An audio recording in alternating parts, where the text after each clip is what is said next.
Yatmışdım xabı qəflət içində, yetişdi quşuma sədası təkdə. Ələmlər əyləşib məscid-i mehrabda adı Şah-ı Mərdan badəsi təkdə. Sevdiyim bir qız da adı Gülxəndan, huridir, pəridir, deyilməz insan. Tərəf-i Hindistan o şəhri xutan, görüşünür hər yandan cədası təkdə.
Bəhramın ağası Şah-ı Mərdandır, alıb qurta verən qadiri Sübhandır.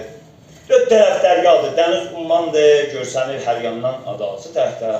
Salamat.